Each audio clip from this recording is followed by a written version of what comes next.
প্রিয় দর্শক, এটিএন বাংলা নিয়মিত আইন বিষয়ক আলোচনা অনুষ্ঠান ল অ্যান্ড অর্ডারে আপনাদেরকে স্বাগত জানাচ্ছি। আপনাদের সাথে আছি ব্যারিস্টার এইচ.এম. সঞ্জিত সিদ্দিকী।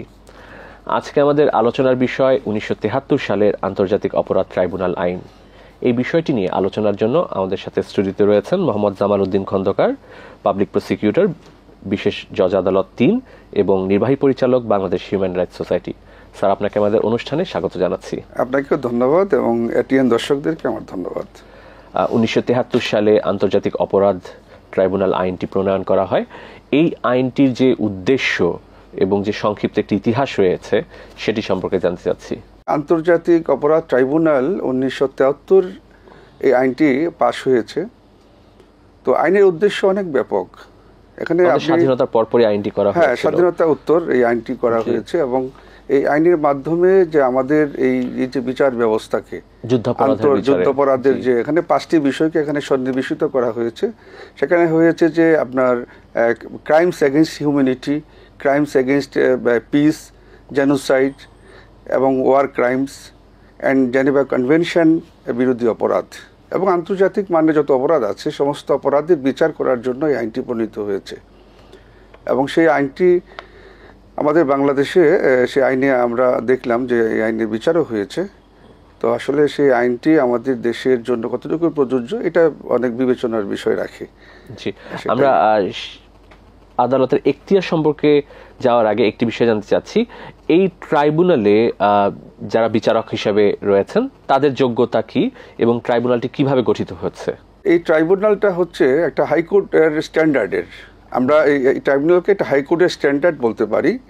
তো যে কোনো হাইকোর্টের যে কোনো বিচারক, হ্যাঁ, মহামান্য হাইকোর্টের কোনো বিচারক অথবা বিচারক হওয়ার যোগ্য এমন কোনো ব্যক্তি অথবা এমন কোনো ব্যক্তি যিনি বিচারক ছিলেন, এরকম কোনো ব্যক্তি সেই বিচারক হিসাবে এখানে উনি পেতে পারেন, চেয়ারম্যান হিসাবে অথবা সদস্য হিসাবে উনি নিয়োগ পেতে পারেন। এবং ট্রাইব্যুনালটা হচ্ছে কি বাংলাদেশে এক বা একাধিক, সরকার চাইলে একাধিক ট্রাইব্যুনালও করতে পারেন, কারণ এত জনগোষ্ঠীর মাঝখানে আমি একটি ট্রাইব্যুনালে তো আসলে এত বিচার করা সম্ভব না। সরকার ইতিপূর্বে 2টি ট্রাইব্যুনাল ছিল, এখন একটি ট্রাইব্যুনাল, একটি তো নিয়ে আসছে। সরকার চাইলে একটিও করতে পারে, একাধিক ট্রাইব্যুনাল করার সুযোগ রয়েছে আইনে। ইতিপূর্বে আমরা বিগত সরকারের আমলে দেখেছি যে যুদ্ধাপরাধের বিচার হয়েছে এই ট্রাইব্যুনালের মাধ্যমেই। বর্তমানে জুলাই আগস্টে যে ছাত্র জনতার গণ অভ্যুত্থান, এই অভ্যুত্থানে যারা শহীদ হয়েছেন এবং যে হত্যাকাণ্ডগুলো হয়েছে এগুলোর বিচারের দায়িত্ব এখন এই ট্রাইব্যুনালের উপর পড়েছে। জুলাই আগস্টে ছাত্র জনতার যে গণ অভ্যুত্থানে, এই অভ্যুত্থানে যে আইন শৃঙ্খলা বাহিনী বা একটি পূর্ববর্তী সরকারের যে কর্তৃক নির্দেশনা মোতাবেক যে হত্যাকাণ্ডগুলো হয়েছে, এই হত্যাকাণ্ডের বিচারগুলো এই ট্রাইব্যুনালে কিভাবে এখতিয়ারভুক্ত করা হয়েছে? আন্তর্জাতিক ট্রাইব্যুনালে আগের যে বিচারের কথা বলছেন, মানে এই ঘটনাগুলো এই ট্রাইব্যুনাল এখতিয়ারের অধীনে কিভাবে আনা হয়েছে? আমি সেটা আসছি।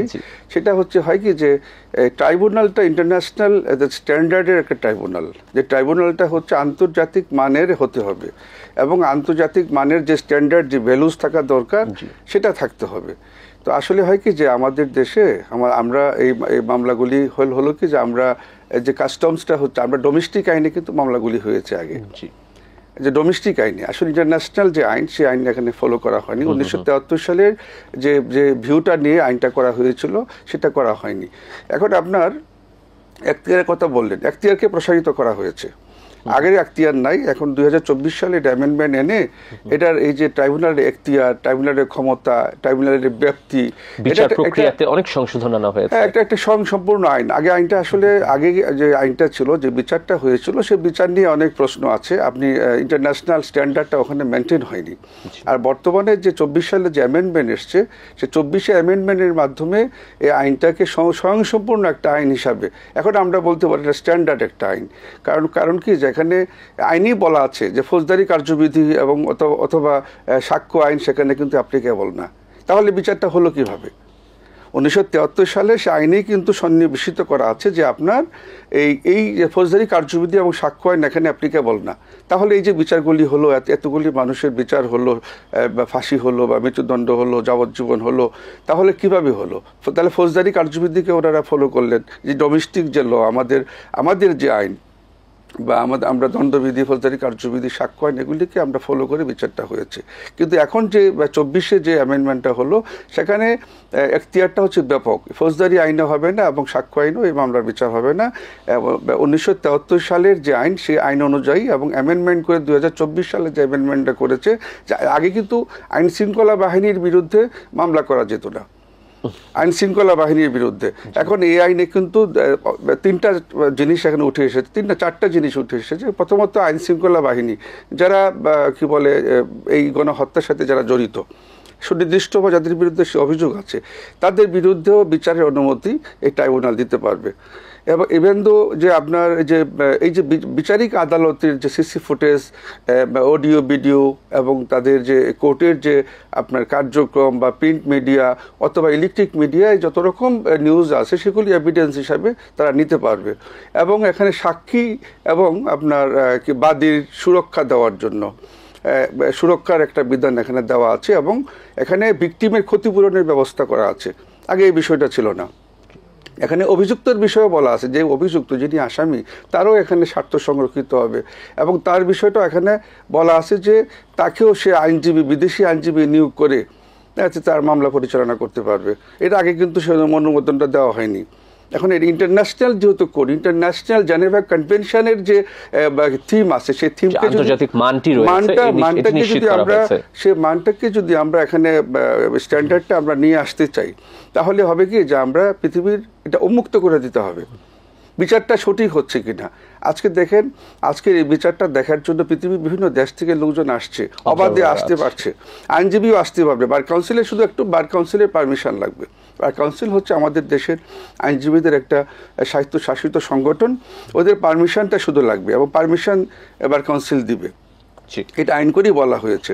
আর একটা পাশাপাশি আরেকটা বিষয় হচ্ছে যে এটা আগে ছিল না, যে আপনি কি বিচার করছেন, আপনার বিচারটা উন্মুক্ত থাকবে এবং এটা পুরো বিচার প্রক্রিয়াটা অথবা আংশিক বিচারের আংশিক অংশ এইটা বিচারক ইচ্ছা করলে সে এটা ইন্টারনেটের মাধ্যমে দেখাইতে পারবে এবং এটা ভিজুয়ালি সবাই দেখতে পারবে বিচারটাকে স্বচ্ছতা এবং বিচারকে সবার সামনে উন্মুক্ত করার জন্য।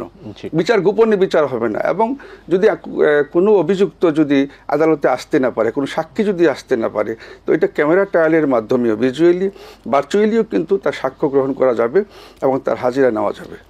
তাহলে আমরা আপনার আলোচনা থেকে জানতে পারছি যে 2024 সালে যে সংশোধন আনা হয়েছে এটি মূলত আইনটিকে আরো পরিপূর্ণ করেছে এবং ট্রাইব্যুনালের যে বিচার প্রক্রিয়া এটি আরো আন্তর্জাতিক মানের করা হয়েছে সংশোধনের মাধ্যমে।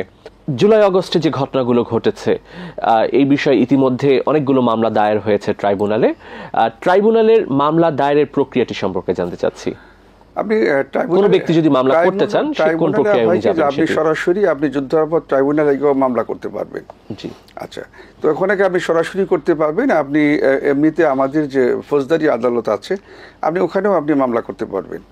আপনি মামলা করতে কোনো বান নাই। আসলে আন্তর্জাতিক যে ট্রাইব্যুনাল অপরাধ ট্রাইব্যুনাল, অভিযোগটি কোথায় দায়ের করতে হবে? এটা যুদ্ধাপরাধ ট্রাইব্যুনালে যদি আপনি মনে করেন যে আইন শৃঙ্খলা বাহিনীর যে বিষয়টা, ওনারা যদি মানবতা বিরোধী কোনো কাজ করে থাকে, তারা ওনারা যদি এরকম হত্যার সাথে মানে সরাসরি ইনভলভ থাকে, যদি সাক্ষী সাবুত থাকে, ভিডিও ফুটেজ থাকতে পারে, অডিও থাকতে পারে, ভিডিও থাকতে পারে, যদি এরকম প্রমাণ থাকে তাহলে এরা সরাসরি আন্তর্জাতিক যুদ্ধাপরাধ ট্রাইব্যুনালে গিয়ে সরাসরি অভিযোগ করে মামলা করতে পারবে।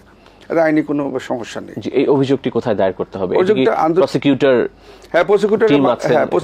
টিমের কাছে যাবে, ওখানে তদন্তকারী সংস্থা আছে। হ্যাঁ, আন্তর্জাতিক ট্রাইব্যুনাল একটা কোর্ট, এটা ইন্টারন্যাশনাল মানে একটা কোর্ট। ওখানে মামলা ফাইলিং এর যে প্রসিডিউর আছে, যে কোনো সংক্ষুব্ধ ব্যক্তি মামলা করার সুযোগ রয়েছে। সংক্ষুব্ধ ব্যক্তি, কারণ কি এটা তো এই সম্পূর্ণ একটা স্পেশাল আইন।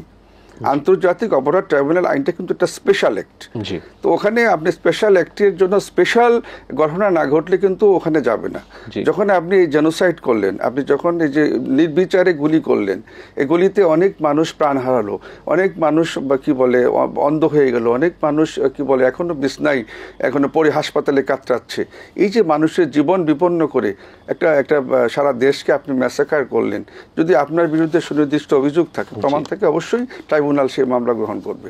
এটা একটা পিটিশন আকারে মামলাটা ফাইল করতে হবে। এখনো মামলা দায়েরের সুযোগ রয়েছে যদি কোনো ব্যক্তি মামলা দায়ের এটা টাইমের কোনো বিষয় না, আমরা যে কোনো সময় যে কোনো ব্যক্তি এই প্রমাণ নিয়ে মামলা করতে পারবে। জি, এই আইনের অধীন যে অপরাধগুলোর কথা বলা হয়েছে, এই অপরাধের শাস্তি সম্পর্কে জানতে চাচ্ছি। শাস্তি আসলে হয় কি যে আসলে অপরাধের গুরুত্ব বিবেচনা করে গণহত্যা হোক বা অপরাধের আসলে শাস্তি তো ট্রাইব্যুনালের তো ব্যাপক ক্ষমতা। ট্রাইব্যুনাল ইচ্ছা করলে মৃত্যুদণ্ড দিতে পারে, যাবজ্জীবন দিতে পারে, অথবা অপরাধের গুরুত্ব অনুপাতে একটা অপরাধের গুরুত্ব অনুপাতে ট্রাইব্যুনাল যদি যেটা ভালো মনে হয়, যদি মনে করে ট্রাইব্যুনাল এখানে যে 26টি ধারা দিয়ে কিন্তু এই ট্রাইব্যুনাল গঠিত, 26 সেকশন।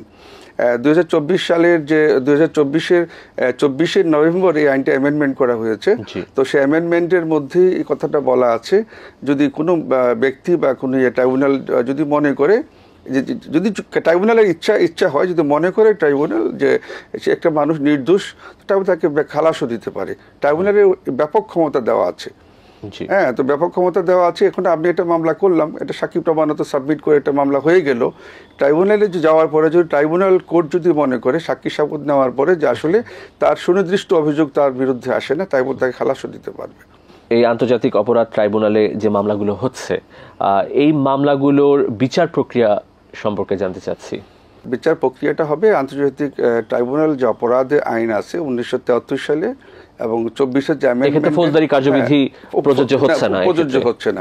এটা ডোমেস্টিক আমাদের দেশের কোনো আইনে এটা হবে না। তাহলে হবেটা কি? তাহলে ওই আন্তর্জাতিক মানের স্ট্যান্ডার্ডে যদি আমরা আমাদের এই বিচারকে নিয়ে আসতে চাই, আমরা যদি সেই আইনের মানে কি বলে আমাদের যেহেতু এখন আইনের দ্বার উন্মুক্ত হয়েছে, একটা সময় তো উন্মুক্ত ছিল না, এই বিচার প্রক্রিয়া কেউ দেখতে পারতো না, কেউ জানতে পারতো না, বা বিদেশ থেকে এসে কেউ এটাকে মনিটর করতে পারতো না। এখন তো আপনার দ্বার উন্মুক্ত হয়েছে, যে কেউ ইচ্ছা করলে আপনি নিজেও, আপনি আইনজীবী না হয়েও আপনিও কিন্তু এই বিচার দেখার ক্ষমতা আপনি রাখেন, এটা উন্মুক্ত আদালত। তো সেই কারণে বলছি যে আসলে এই বিচার দেখার এবং বিচারিক আদালতের যে বিচার কিভাবে হচ্ছে, বিচার কিভাবে করছে, স্বচ্ছতার জন্য যে কেউ এটা মনিটরিং করতে পারবে, দেখতে পারবে। বিচার প্রক্রিয়াটি কি সেটি অবশ্যই একটি অভিযোগ দায়েরের পর সেটি তদন্ত হবে। তদন্তের দায়ভারটি কার এবং তদন্তের যে বিষয়টা কতদিনের মধ্যে তদন্ত সমাপ্তি করতে হবে? বিষয়টা হচ্ছে কি যে তদন্ত তো আসলে একটা এজেন্সি থাকবে, ইনভেস্টিগেশন এজেন্সি থাকবে, সেই এজেন্সির মাধ্যমেই হবে। আবার এই যে অ্যামেন্ডমেন্ট যেটা আসছে 2024-এ, সেখানে বলা আছে যে সরকারি কোর্টের যে প্রসিকিউটর আছে, সরকারি আইনজীবী যারা আছেন, ওনারাও কিন্তু তদন্তের কাজ করতে পারবেন, রাষ্ট্রকে সাহায্য করতে পারবেন। ওনারা যদি মনে করেন যে তদন্ত করতেই পারবেন না, ওনারা কাউকে গ্রেফতারও করতে পারবেন। যদি এরা যে কোনো মানুষকে নোটিশ করতে পারবে, যে তাকে এই মালামাল জব্দ করতে পারবে, কোনো তল্লাশি করতে পারবে, এই প্রসিকিউটররা পারবে। তদন্তকারী কর্মকর্তাই শুধু না, একজন প্রসিকিউটরও তল্লাশি করতে পারবে, আলামত জব্দ করতে পারবে, আপনাকে অভিযুক্তকে নোটিশ করতে পারবে। যদি অভিযুক্ত সে নোটিশ পেয়ে না আসে, অসম্মতি জানায়, তার বিরুদ্ধে গ্রেফতারি পরোয়ানার জন্য আবেদন করতে পারবে। এমনকি এই কি বলে 2000 টাকা জরিমানা এবং 6 মাসের বিনাশ্রম কারাদণ্ড দিতে পারবে। ইতিপূর্বে যে অভিযোগগুলো দায়ের হয়েছে, এই অভিযোগগুলোর তদন্ত এখনো চলমান রয়েছে। এখন পর্যন্ত তদন্ত রিপোর্ট ট্রাইব্যুনালের সামনে জমা হয়নি। এই বিলম্বের কারণ কি বলে মনে করেন? একটা দেশ যখন পড়ে যায়, একটা দেশের মানে কি বলে যে বিপ্লব উত্তর একটা দেশ যখন এত ধ্বংসস্তূপের মধ্যে, এত মানুষের হাহাকার কান্না, এত মানুষের লাশ, এত কিছুর মধ্য দিয়ে কিন্তু এই ট্রাইব্যুনালটা গঠিত হয়েছে। ট্রাইব্যুনাল গঠিত হয়েছে 6 মাস মাত্র। ট্রাইব্যুনাল ইতিমধ্যে ছিল না, ছিল আসলে ট্রাইব্যুনাল ছিল, নতুন ভাবে কিছু অভিযোগ আমি বলি যে ট্রাইব্যুনালটা ছিল, কিন্তু ট্রাইব্যুনালের সে বিচারকও নাই, এটা প্রসিকিউটরও নাই, সবকিছু তো নতুন করে চেঞ্জ হচ্ছে। মানে এখানে প্রসিকিউটর নতুন, বিচারক নতুন, এখানে যারা ইনভেস্টিগেটর আসছে তারা নতুন, সব কিন্তু নতুন প্রক্রিয়ায় ট্রাইব্যুনালকে আন্তর্জাতিক মানের করে, এখন যেন কেউ প্রশ্ন তুলতে না পারে যে এই ট্রাইব্যুনাল আন্তর্জাতিক মানের না। এজন্য 24 সালে অ্যামেন্ডমেন্ট করে ট্রাইব্যুনালকে স্বয়ংসম্পূর্ণ করা হয়েছে।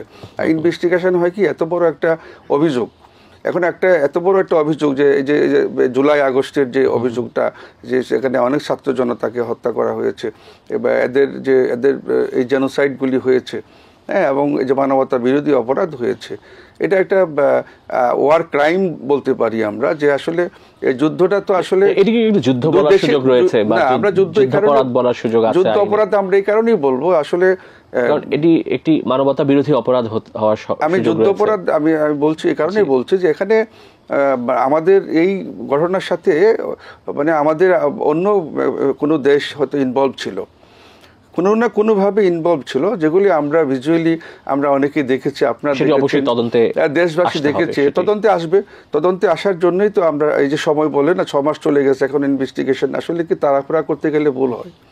এই জন্য যেহেতু বিচার যেন নিশ্চিদ্র হয়, বিচার যেন স্বচ্ছ হয়, বিচার যেন সঠিক বিচারটা যেন হয়।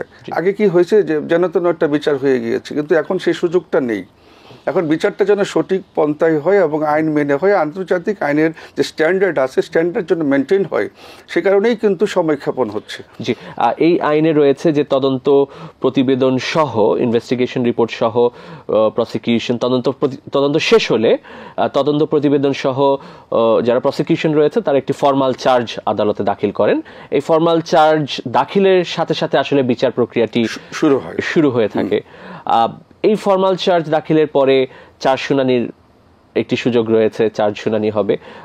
এই যে বিচার প্রক্রিয়া, এই বিচার প্রক্রিয়ায় যিনি অভিযুক্ত, যিনি আসামি রয়েছেন, তিনি যে নিরপরাধ বা তিনি যে এই অভিযোগের সাথে জড়িত নন, সেটি প্রমাণের জন্য কি তাকে যথেষ্ট সুযোগ এই আইনে আছে তার?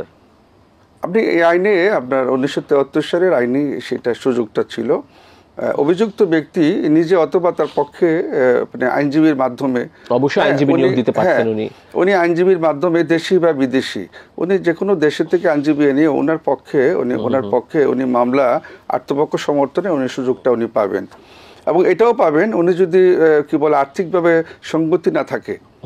আসামি পক্ষ তো অনেক সময় অভিযুক্ত থাকে যে তার টাকা পয়সা নাই, কিন্তু আসামি হয়ে বসে গেল, কিন্তু তার তো টাকা, আসামি পক্ষ বিনা খরচে সরকার তাকে আইনজীবী দিবে তার পক্ষে মামলা করার জন্য। এবং সে আসামি যদি আদালতের ভাষা না বুঝে, এটা ইন্টারপ্রিটার তাকে দেওয়া হবে সরকারি খরচে, তাকে অনুবাদ দুভাষী দেওয়া হবে, দুভাষীর মাধ্যমে যেন আদালতের ভাষা সে বুঝতে পারে।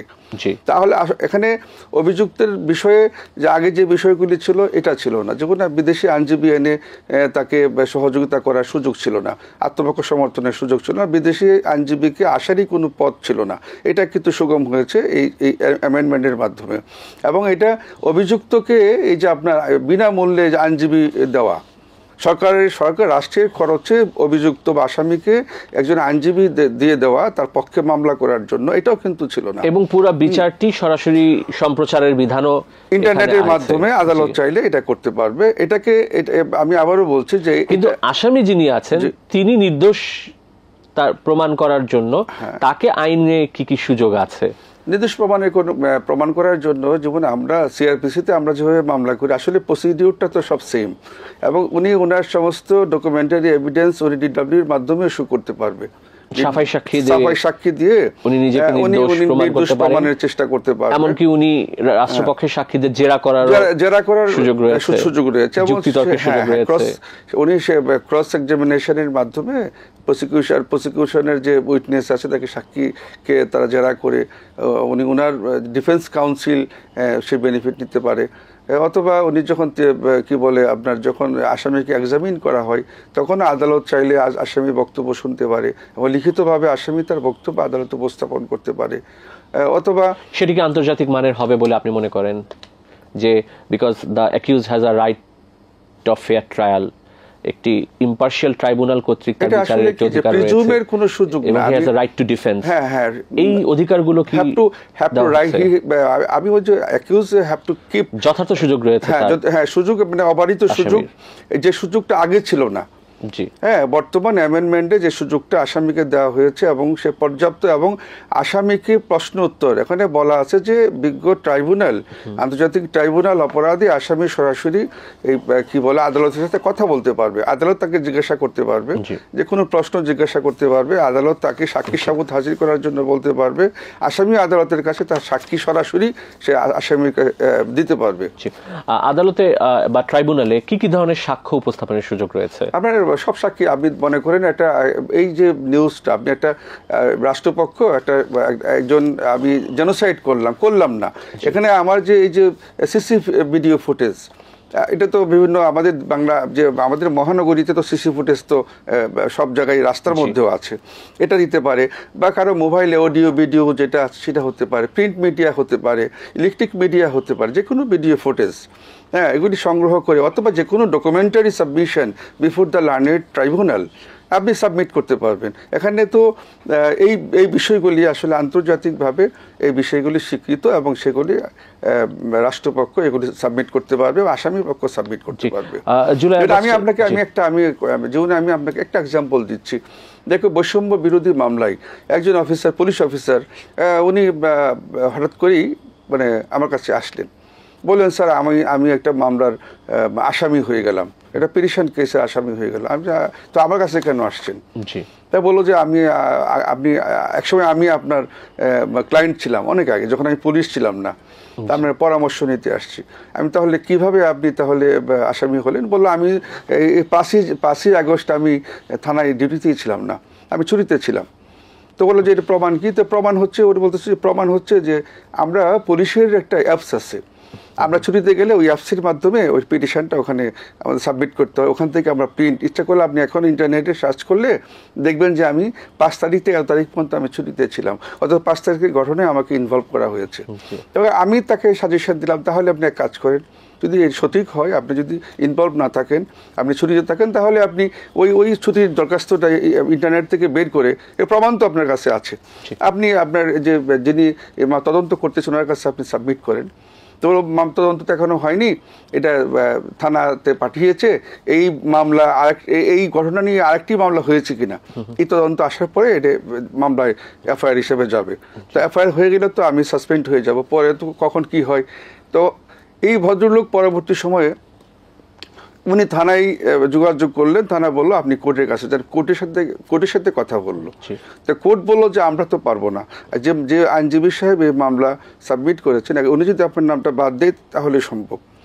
তারপর যেভাবেই হোক এটা হয়ে তখন সেই পুলিশ অফিসার, উনি নির্দোষ পুলিশ অফিসার যিনি ছুরিতে ছিলেন, তার ডকুমেন্টারি অনেক কিছু আছে এবং পুলিশের অ্যাপসের মধ্যে আছে, পুলিশের যে অ্যাপস এখানে সে ছুটিতে ছিল সমস্ত কাগজপত্র দিয়ে তারপরে সেই মামলা থেকে সে পরিত্রাণ পেয়েছে। স্যার, আমি আপনার আলোচনার সাপেক্ষেই আসছি যে অনেক ক্ষেত্রে আমরা দেখেছি যে একই আসামিদের বিরুদ্ধে প্রচলিত আইনে মামলা হয়েছে প্রচলিত আদালতে, আবার আন্তর্জাতিক অপরাধ ট্রাইব্যুনালের মামলা হয়েছে। আমাদের সংবিধানে 35 অনুচ্ছেদে রুল এগেইনস্ট ডাবল জিওপার্ডি বলা আছে। এখন একই ব্যক্তির বিরুদ্ধে আন্তর্জাতিক অপরাধ ট্রাইব্যুনালে মামলা চলমান রয়েছে, আবার তাকে প্রচলিত আইনের ওই একই বিষয়ের জন্য তাকে প্রচলিত আইনে প্রচলিত আদালতে তার বিচার কাজ হচ্ছে। সেটির বিষয়ে আপনার মতামত জানতে চাচ্ছি, এবং আপনি কি আশা করছেন যে এই বিচারগুলো আন্তর্জাতিক মানের হবে এবং আন্তর্জাতিক মানদণ্ড মেনে এটি নিষ্পত্তি হবে? আমি আপনাকে বলছি যে আসলে ডাবল জিওপার্ডি হয় সেটাই একই বিষয় নিয়ে যে দুটো মামলা হয়, জি, তখন এটা ডাবল জিওপার্ডি হয়। এটা দুবারা বিচার, একই ঘটনায় দুটা বিচার হবে না, একটাই বিচার হবে। আর ঘটনা যদি ভিন্ন ভিন্ন হয়, জি, আপনি অপরাধ যদি ভিন্ন ভিন্নভাবে সংগঠিত হয়, বিভিন্ন জায়গায় সংগঠিত হয়, তো সেই ক্ষেত্রে হয় কি যে আপনি ডাবল জিওপার্ডি এখানে লাই করে না, আপনি একাধিক মামলা হতে পারে। এরপরে আমি আসি যে আপনি বললেন যে যেখানে থানায়ও মামলা হচ্ছে, কোর্টে মামলা হচ্ছে, একই বিষয় নিয়ে যুদ্ধাপরাধী ট্রাইব্যুনালে বিচার হচ্ছে। আসলে অভিযুক্ত ব্যক্তি আমি বলছি যে অভিযুক্ত ব্যক্তি অথবা বাদী, হ্যাঁ, অনেক সময় আমরা প্রক্রিয়াটা জানি না যে কোথায় মামলা করতে হবে। রাষ্ট্রের দায়িত্ব কি? রাষ্ট্রকে এ দায়িত্ব নিতে হবে যে কোন মামলা কোথায় দায়ের হবে। আমাদের যে যুদ্ধাপরাধ ট্রাইব্যুনালের যে চিফ প্রসিকিউটর তাজুল ইসলাম সাহেব উনি বলছেন যে এই মামলাগুলি, এই ক্যাটাগরির মামলাগুলি কি বলে যে যুদ্ধাপরাধ ট্রাইব্যুনালে হবে। তা আমরা তো আসলে নিয়ম মেনে নিয়ম বুঝে, কিন্তু এটা কোনো সমস্যা না, এটা যে কোনো সময়ই রাষ্ট্র চাইলে, আদালত চাইলে, ট্রাইব্যুনাল চাইলে যে এই মামলাগুলি, এই ক্যাটাগরির মামলাগুলো ওনারা ওখানে ট্রান্সফার করে নিতে পারবেন, আইনে কোনো বান নাই। স্যার, আমাদের সময় স্বল্পতার কারণে অনুষ্ঠান শেষ করতে হচ্ছে। আপনাকে অনেক ধন্যবাদ স্টুডিওতে এসে আমাদেরকে সময় দেওয়ার জন্য। আপনাকে অনেক ধন্যবাদ, এবং যারা দেখছেন ইটিএন বাংলা দর্শকদের আমার ধন্যবাদ, এবং যারা নেপথ্যে কাজ করছেন তাদেরকেও ধন্যবাদ। প্রিয় দর্শক, আমরা অনুষ্ঠানের শেষ পর্যায়ে চলে এসেছি। আপনাদের মূল্যবান মতামত বা পরামর্শ আমাদের কাছে চিঠি লিখে জানাতে পারেন এই ঠিকানায়। পরিচালক, law and order, ATN Bangla, ওয়াসা ভবন, ২য় তলা, ৯৮ কাজী নজরুল ইসলাম অ্যাভিনিউ, কারওয়ান বাজার, ঢাকা ১২১৫। তাছাড়া আমাদের কাছে ইমেইল করতে পারেন l.orderatn@gmail.com। আগামী পর্বে আইনের নতুন কোনো বিষয় নিয়ে নতুন কোনো অতিথির সাথে আপনাদের সামনে উপস্থিত হচ্ছি। সে পর্যন্ত ভালো থাকুন। খোদা হাফেজ।